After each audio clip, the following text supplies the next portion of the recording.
Okay, so here we are in part 3 of our CCNA Switch Lab, and now we're finally going to start doing some switching stuff by jumping over to those Ether switch modules in our routers and configuring the switching component of that.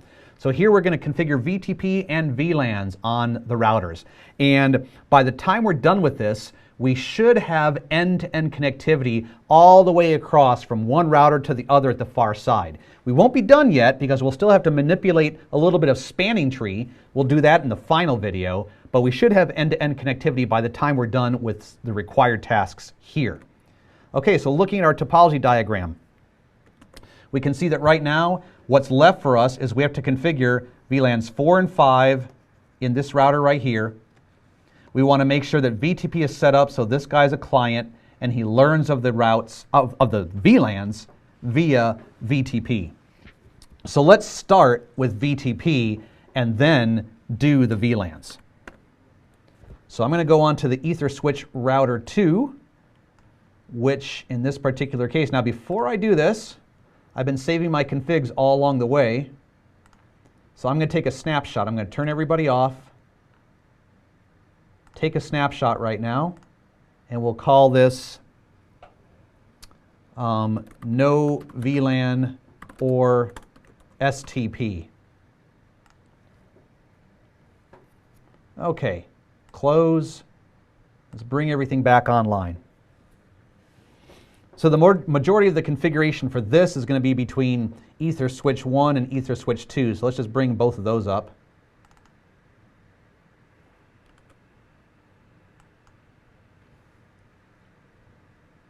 All right, let's put them in the correct order here.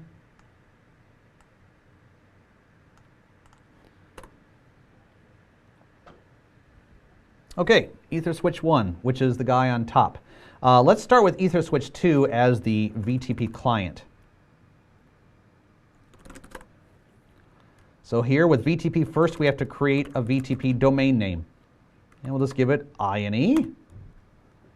And we'll make it the same here. Okay, now the Ether switch 1 is going to be a VTP server by default because that's the way Cisco works it. So we just have to configure Ether switch 2 as a client. Okay, great. Now in order for VTP to work, it has to work over functional VLAN trunks. Now these Ether switch modules, unlike real physical switches, do not support the dynamic trunking protocol. If these were real switches, the links between them quite possibly would already be 802.1q trunks without us having to do anything, because they'd probably be dynamic and have exchanged DTP, or maybe not. But in this particular case, in order to form a trunk, we have to manually do it on Ether switch modules. We cannot use dynamic desirable or dynamic auto. Those keywords don't even exist for us. So that being the case, if I go back to my topology diagram, we've got 1/9 and 1/15. So I'll just go ahead and use the interface range command for that. Interface range fast Ethernet 1/9. And because it's a non-contiguous range, I have to use the comma. And we'll just say switch port mode trunk. No shut, just for good measure. Save our configuration. Okay, so that's Ether switch 2. Now let's just do the same thing in Ether switch 1. Interface range fast Ethernet 1/9, comma 1/15. Switch port mode trunk. Save it. Okay, and for the CCNA routing and switching exam, you should be aware of what command you would type to verify if the trunks are actually functional. There's actually a couple things you can do, but my favorite command is show interfaces trunk. And it shows us right here. You can also do show interface, type in the interface name, and then switch port. And what you're looking for is operational mode. Administrative mode means what am I configured to do? Operational mode means what am I actually doing? And right now it says trunk. So we're good to go there. So now the last thing we should be able to do is here in our VTP server, we should be able to create our two VLANs, VLANs 4 and 5, and we should see them propagated downstream to our VTP client. VLAN 4-5. That allows us to create multiple VLANs at the same time. Save our configuration. Now, if we were in a regular switch, we could just do the show VLAN command to see what VLANs are in here. But in this particular case, we have to do show VLAN-switch. And we can see that VLANs 4 and 5 have been created. Show interface trunk verifies for us that those VLANs are allowed on the trunk. They're actually, right now, they are active. We can see that. And so now if we go down to switch 2, hopefully it has learned of those VLANs via VTP. Show VLAN-switch. And he has. He has learned of those. Save our configuration. So at this point now, our trunks are functional all the way across. Whatever VLANs we're going to be using have been configured and have been propagated. So if we go to our diagram, router 1 now should be able to ping either one of these IP addresses on router 3, and he should be able to get a response back. So let's see if that is indeed the case.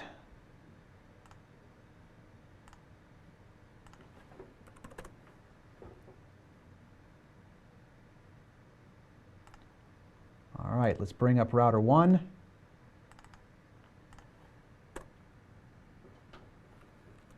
Here's the moment of truth. Ping 2.3.2.3.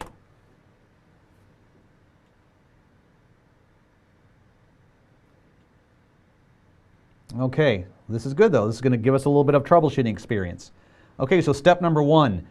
We previously configured some static routes in here, but let's verify. Does he actually have the routing information to get there? Show IP route. Okay, so he does have a static route. Can he ping his neighbor, his next hop neighbor? Ping 1.2.4.2. Okay, he is not pinging. I think I know what the problem is. We forgot one little step, I believe. I think the problem is we forgot to configure this interface right here on EtherSwitch 2 as a trunk. I think that's our problem. So let's go back to EtherSwitch 2. Show run interface fast Ethernet 1/0. And yes, it is not configured as a trunk. Okay, so config T interface fast Ethernet 1/0. Switch port mode trunk. And that should be all we have to do. Now it's carrying all the VLANs. So now we should be able to ping, router 1 should be able to ping router 2.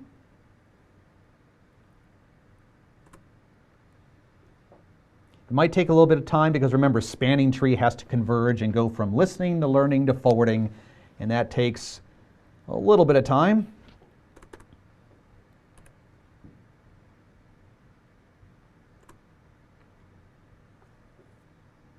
Let's verify that spanning tree for VLANs 4 and 5 does have a forwarding path.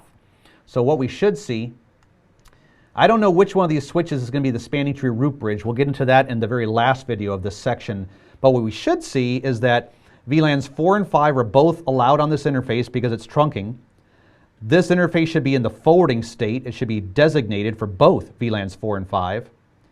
Same thing over here. I think that's the other problem. I forgot to configure this as an 802.1q trunk. That's probably what's the problem. So let's go over to my diagram here, my GNS3, and I need to configure fast Ethernet 1.0 on EtherSwitch 1. Switch port mode trunk. All right, let's wait for it to go into the forwarding state. Show spanning tree interface fast Ethernet 1/0. Right now, it says that it is listening. So we have to wait until it goes forwarding. And now it is learning.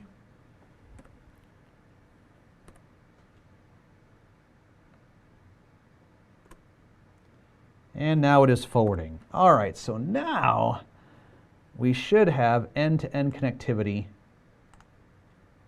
First of all, can router 1 ping router 2?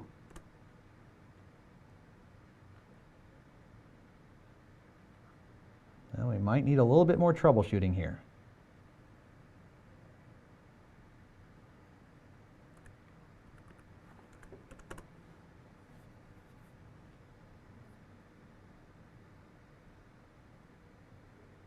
All right, let's see if we can troubleshoot this.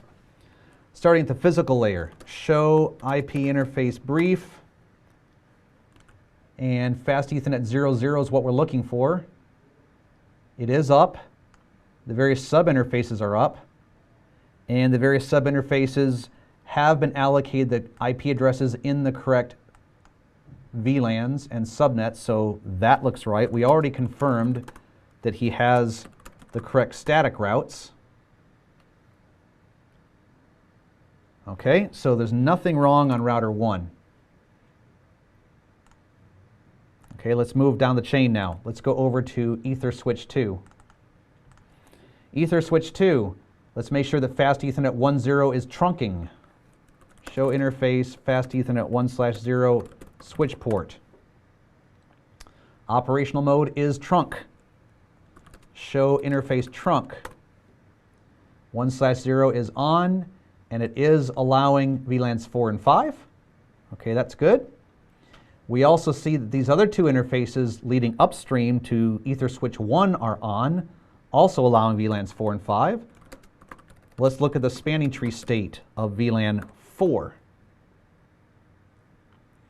VLAN 4 is executing basically 802.1d, and what we're looking for here is it says that 1/0, which goes down to router 1, is forwarding. 1/9, which goes upstream to Ether switch 1, is forwarding.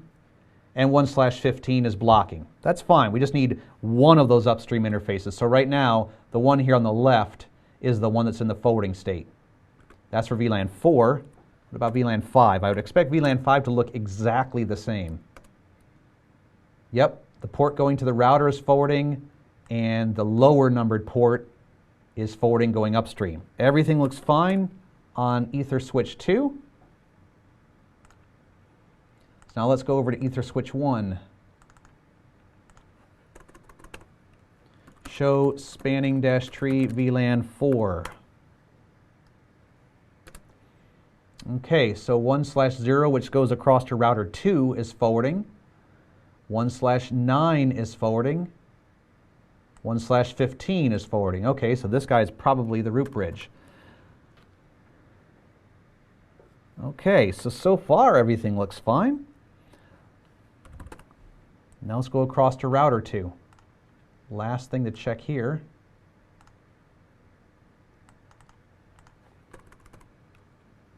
Show run. Let's take a look at his fast Ethernet 00. Okay, here's our problem. Fast Ethernet 00. I forgot to bring it up. It's shut down.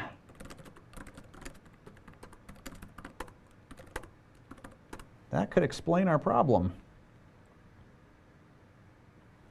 Show IP interface brief. All right, fast Ethernet 00, which is trunking, is up, and the other two interfaces are up. Okay, so now, which was a good troubleshooting exercise, we should be able to ping end-to-end from R1. Ping 2.3.2.3. Let's go for the gold here. Let's try to ping all the way.